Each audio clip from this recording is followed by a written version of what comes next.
Bienvenidos a su segmento Balance Positivo. Carmen Alba por aquí, gracias por la sintonía. Y hoy tenemos como invitado a nuestro queridísimo amigo Francisco Montalvo. Bienvenido, Francisco. Carmen, gracias por tenerme aquí de nuevo. Súper contento de estar aquí. De gracias verdad que sí. a ti. Es que cuando tú vienes siempre nos quedamos con ganas de más. Qué bueno, qué y bueno. en una de tus visitas dijimos que teníamos que abundar un poquito más el tema de la oratoria, hablando de la importancia de la oratoria para los líderes. Claro que sí. Claro que sí. Hoy en día vamos a hablar sobre oratoria para líderes, que es súper importante porque mucha gente no le da la importancia que tiene. Todo líder necesita aprender a comunicar, necesita estrategias y de eso, bueno, para eso estoy aquí el día de hoy. Cuéntanos cuáles son los puntos claves que debe de saber un líder acerca de oratoria. Mira, lo primero es que, a ver, no quiero encapsular la oratoria como solamente lo que la gente piensa que es el arte de hablar en público con elocuencia, ¿ok? No quiero encapsularlo ahí. Quiero llevarlo más allá, que es a la comunicación. Un líder necesita aprender a comunicarse desde varios puntos de vista. Primer punto de vista, la comunicación efectiva dentro del ámbito laboral para evitar malos entendidos y que el mensaje llegue de manera positiva. Número 2, oratoria, porque efectivamente tiene que presentar frente a un público. Y número 3, dominar su lenguaje corporal, porque muchas veces el lenguaje corporal habla y tú ni siquiera te das cuenta. Sí. Entonces, el líder debe aprender a dominar la comunicación en sentido general. Yo, por ejemplo, he descubierto que a mí me falta eso, lo de la... Sí. O sea, yo me agarro la mano, meto la mano abajo de la pierna, sí. O sea, no articulo con movimiento. Sí. ¿Cómo uno mejora eso? Mira, la comunicación no verbal, hay muchas teorías que la comunicación no verbal, el lenguaje corporal es un 55% de la comunicación, el 38% el tono de voz, el 7% las palabras. No. Esa teoría se malinterpretó. Eso fue un estudio que hizo un doctor llamado Albert Mehrabian que se malinterpretó y no es así. Ahora, lo que sí se ha estudiado es que el lenguaje corporal tiene por lo menos, entre un 90 a 93% de impacto. ¡Me quemé! A veces baja un 60, un 70, dependiendo lo que estés comunicando. Pero en general, el lenguaje corporal tiene una gran incidencia a nivel comunicacional. Wow. ¿Cómo se trabaja la comunicación no verbal? Yo siempre he dicho que la técnica más rápida, yo no voy a entrar muy profundo en teorías ni nada, técnicas rápidas para trabajar tu lenguaje corporal, para mí es esto, la grabación. Utiliza el teléfono celular porque para eso está. Entonces, hay mucha gente que dice el espejo. Lo respeto, pero no lo comparto. Porque en el espejo, tú, imagínate que este es un espejo, tú estás hablando y tú estás teniendo un feedback directo de lo que tú estás haciendo. Entonces, no me funciona. ¿Qué funciona? Ponerte a grabar a cualquier cosa, cualquier tema improvisado. Luego lo que vas a hacer es lo siguiente. Vas a ver el video, pero sin audio. ¿Para qué? Para que tu mente solamente se enfoque en tu lenguaje corporal y en lo que tienes que mejorar. Si, por ejemplo, tú eres una persona que no gesticula mucho o que de repente, no sé, tú estás hablando y te tocas mucho la cara, que se llaman gestos adaptadores, te tocas mucho la cara, te tocas aquí, que demuestran ansiedad, y tú lo ves en el video, tú dices, ajá, yo tengo que mejorar tal cosa. Y de esa manera, tú progresivamente a través de los videos vas mejorando tu lenguaje corporal. Esta es una plataforma maravillosa para tú autoevaluarte y decir, mira, en esta entrevista me toqué mucho la cara o en esta entrevista mantuve los brazos debajo de la mesa. Y ahí tú te autoevalúas. Es la mejor manera para hacerlo. Ok, y esas personas que tienen ¿cómo trabajan cómo mejoran esa articulación? ¿Cómo yo sé cuál es el momento para hacer cada movimiento? Mira, lo primero es identificar lo que no está bien. Yo nunca en mis cursos, formaciones o asesorías que doy a empresarios políticos, nunca les digo lo que tienen que hacer. Es decir, tú tienes que hacer tal gesto. ¿Por qué? Porque te estoy sacando de quién eres tú, de tu propia autenticidad. Ahora, yo te digo lo que no debes hacer. Vamos a comenzar por ahí. Identificar lo que no se debe hacer. Y vamos a comenzar con lo primero. Lo primero que no se debe hacer a nivel corporal es utilizar los llamados gestos adaptadores o manipuladores, que son los gestos que salen cuando hay un alto nivel de estrés o ansiedad en el cuerpo. Tendemos a tocarnos mucho la cara, tendemos a hacer movimientos rítmicos. Fíjate que una persona, por ejemplo, está ansiosa, viene aquí al podcast, tú la entrevistas. Busca movimientos rítmicos. O si de repente está de pie, voy a hacer un ligero movimiento aquí, están moviéndose de un lado a otro, lo que yo le llamo el bailecito. Sí. Porque los movimientos rítmicos y tocarnos, sobre todo el rostro, nos tranquilizan de manera inmediata.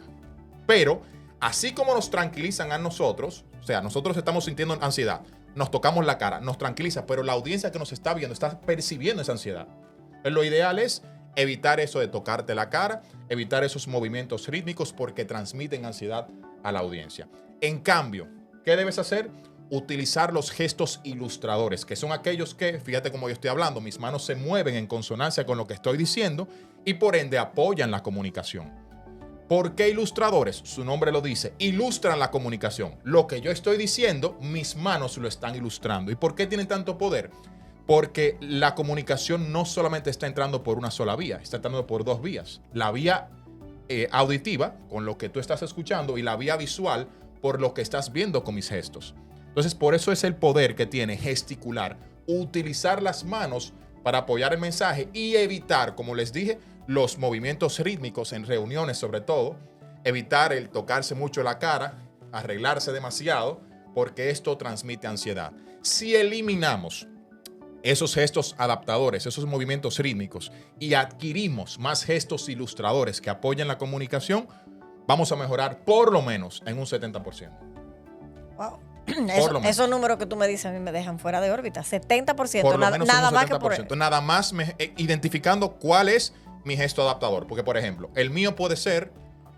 A ver, yo descargo la ansiedad y te voy a dar un dato real que pasa conmigo. Yo muevo mucho las piernas aquí debajo. Siempre, desde muy pequeño. Y yo descargo la ansiedad moviendo las piernas aquí debajo. Pero si estoy en una reunión con un alto ejecutivo, con un político, y comienzo a hacer así, esto inmediatamente transmite ansiedad porque el movimiento de las piernas se pasa aquí arriba. Y se ve, se percibe. Inconscientemente, somos expertos leyendo el lenguaje corporal. ¿Y cómo tú controlas de eso?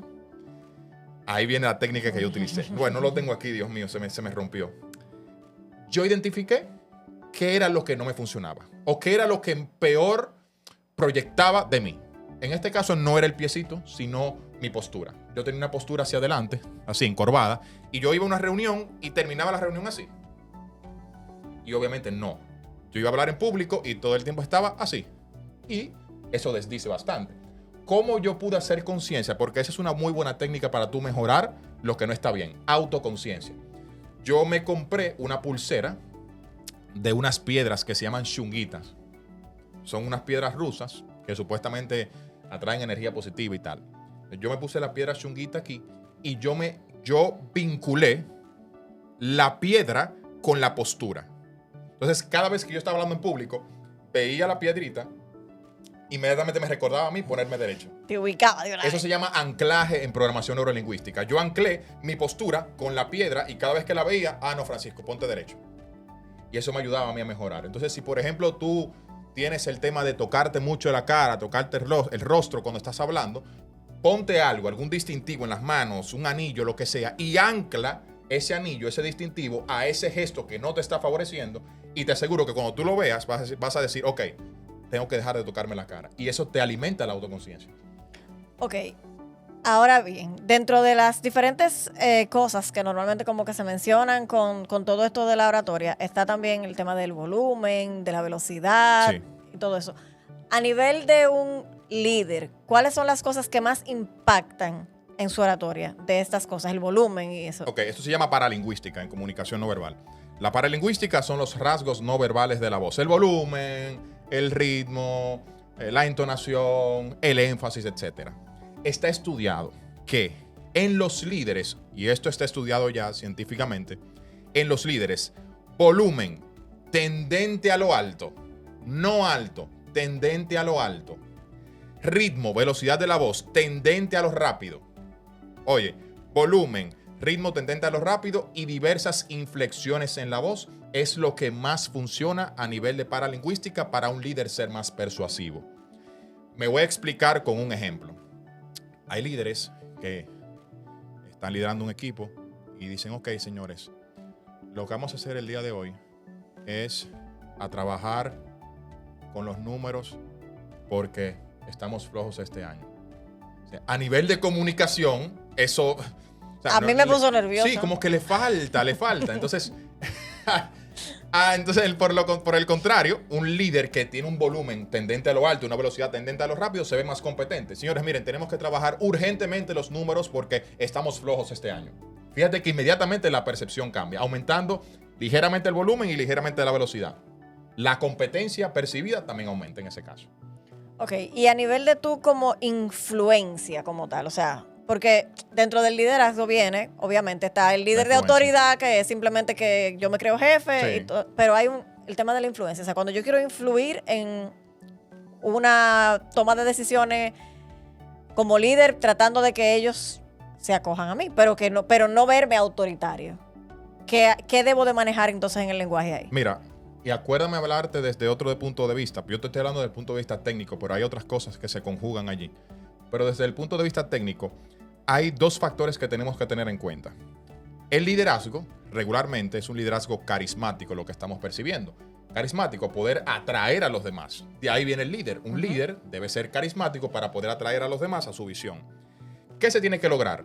Se tiene que lograr una mezcla, un balance entre autoridad, o sea, gestos autoritarios que se vea de un líder, pero también gestos de conexión, gestos más de intimar. Porque, por ejemplo, hay muchos líderes que son muy autoritarios y su lenguaje corporal es muy autoritario y eso lo que hace es repeler a las personas. Hay otros líderes, Carmen, que son demasiado cercanos y la gente no los respeta, justamente por eso, por ser demasiado cercanos. Muy chencha. Exactamente. Tiene que lograrse un balance entre esa cercanía, entre esa conexión y la parte de autoridad. Entonces, ¿qué podría hacer un líder en este caso? Hacer una conexión. Si yo, por ejemplo, soy un líder que todo es chercha, todo es sonrisa, todo es cercanía, entonces tengo que tratar de nivelar los niveles de sonrisa, moderar, los niveles de sonrisa, no sonreír tanto, controlarlos un poco. Si yo soy un líder, por ejemplo, que nunca sonríe y que la gente me tiene miedo, quizás el hecho de sonreír un poquito más me acerque a las personas. Pero yo tengo que buscar ese balance, el balance el cual denominamos carisma. Y por el carisma es que me van a seguir a mí como líder.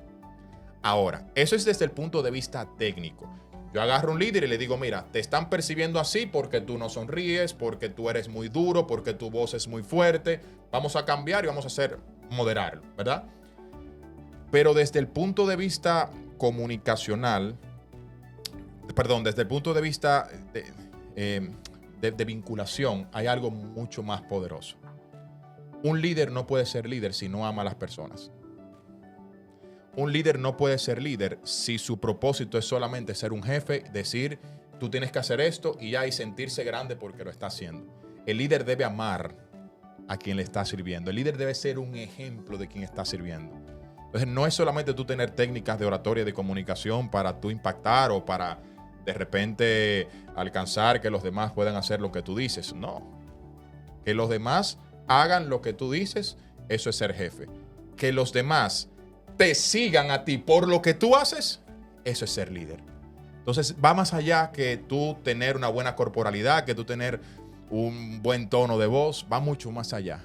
Va por el amor genuino que tú tienes por servir a los demás. El líder es un servidor nato. Y el liderazgo tiene que comenzar por servir. Oye, por servir, no por servirme. Cuando comienza por servirme, hay un grave error. Grave error. El liderazgo es amor al prójimo. Hay una frase por ahí que me gusta mucho que dice, el que sirve para... ay, se me fue ahora, ¿tú te fijas? Tú sabes, dila. El que no vive para servir, no sirve para vivir. Exacto. Le llegó. Por ahí que va le llegó, cosa, esa misma. Y es así, o sea, el servicio te lleva poco a poco a que la gente te reconozca como líder porque tú eres una persona servicial. Definitivamente. O sea, tú sabes lo bonito que es escuchar a alguien decir, yo seguí a fulano por su visión y no yo seguí a fulano porque me lo dijo. Ahí está la diferencia entre un líder y un jefe. Y entonces ya imagínate que ya yo tengo todas esas herramientas de líder, pero sin embargo me da vergüenza hablar porque... ¿Por qué puede ser? ¿Por falta de confianza en mí? ¿Falta de confianza en la información que tengo que proyectar? Pueden ser muchas cosas. No domino lo suficiente el tema, falta de confianza en mí, puede ser falta de autoestima, puede ser inclusive hasta una herida del pasado. O sea, pueden ser muchos factores. El diálogo interno, cómo yo me represento el hecho de hablar en público.